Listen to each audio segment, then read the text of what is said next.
Your time in question from me. I know I didn't send one in, but I'm allowed. Your time in ECW.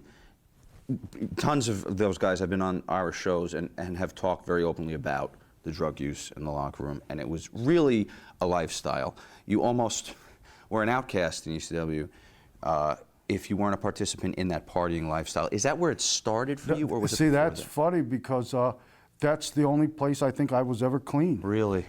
But like you could go into, I remember one of my first times in the ECW arena, you go in the locker room and the table's there, and it looked like you're in a police lockup, police evidence room. The Halliburton's open up with the drugs everywhere, you know. And then I would party a little bit after shows, you know, like, and then when we had TV, we would do interviews, so I would do nothing till after I was done, you know.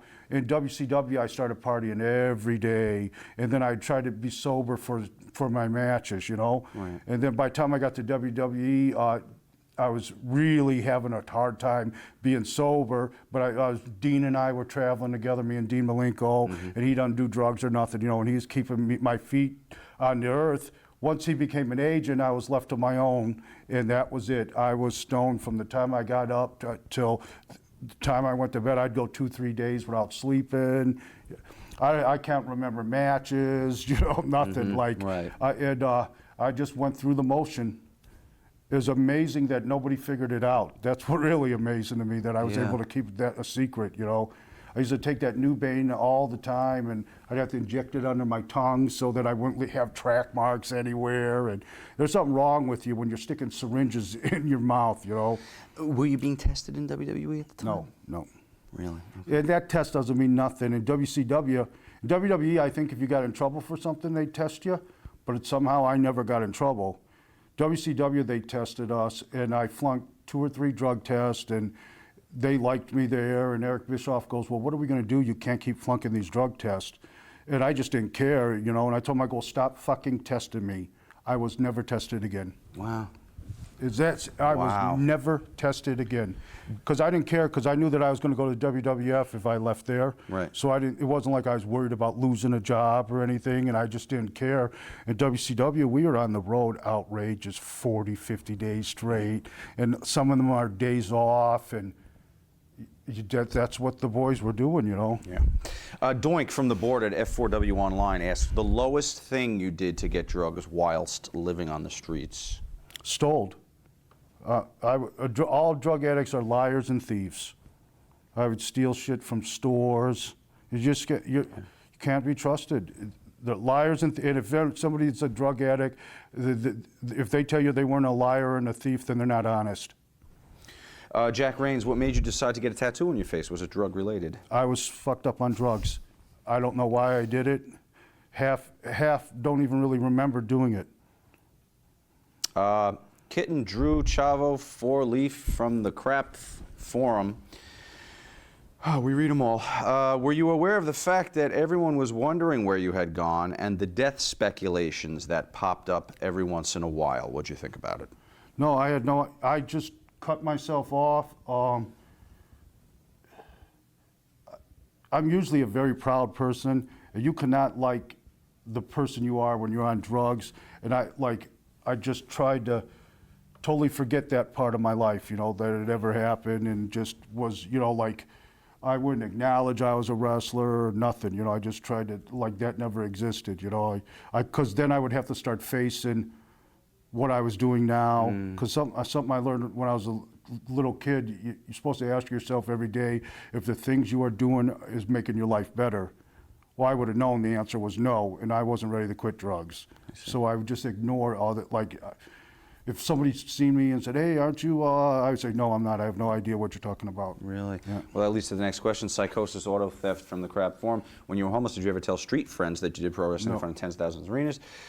Did you intentionally not mention it, not to attract attention to yourself? Either way, I'd imagine it bizarre. I'm happy that you conquered your personal drug abuse, and I'm proud of you. Bob T., what made you clean up and come back? I finally had to, I don't know, it's really weird, like when you're doing the drugs, and I knew who I should be, but I couldn't imagine getting there. I don't know, one day I just got sick of being the person I was and started spending my time, instead of worrying about how I was going to get high, trying to spend my time worrying about how I was going to get back to the person I should be. And it gradually it took a long time and it was hard, but I've worked my way through it, you know. Because I'd be dead or in prison right now if I wouldn't have. Right. I started getting clean about 5 years ago, and I've been clean with nothing for 2.5 years, to where I did an interview when I first lost my job at the WWE with somebody, and then we were talking about drugs, and in the interview I said I couldn't imagine there ever being a day in my life that I wasn't high. Now I can tell you that I can't imagine there'll ever be a day in my life that I am high. Good. And that's one of the reasons why I want to come back to wrestle. Like wrestle is at ECW, I was spot on good. Technically and everything, the stuff I could do. So one of the Japanese promoters compared me to a young dynamite kid. That's impressive.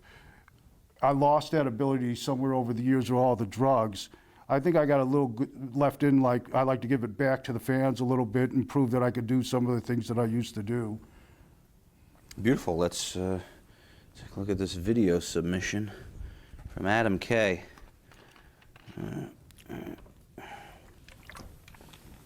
Perry Saturn, I'm reading where you were backstage at the WWE Bragging Rights pay-per-view on October 24th of 2010.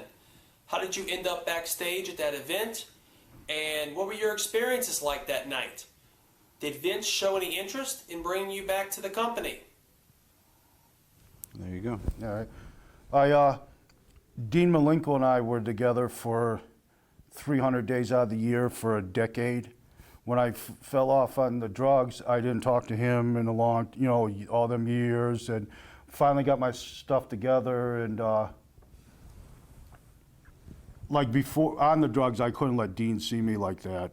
Once I was clean and stuff, I contacted Dean. That just happened to be the next show they were at, Dean Malenko was like, I'm not close to family or anything, Dean Malenko's like the closest thing I have to family, So I was just glad to see him. We just hung out and bullshitted, and I seen like guys like Fit and Vicky Guerrero. I haven't seen her since Eddie, and so a lot of different, it was good. It's good. I didn't go there for a job. I went there to talk to Dean, Did you talk to Vince at all? Just a brief hello, at them pay-per-views, he's got a million things going on. And Gotcha.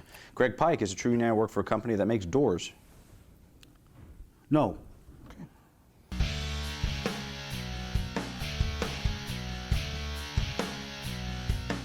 The shooting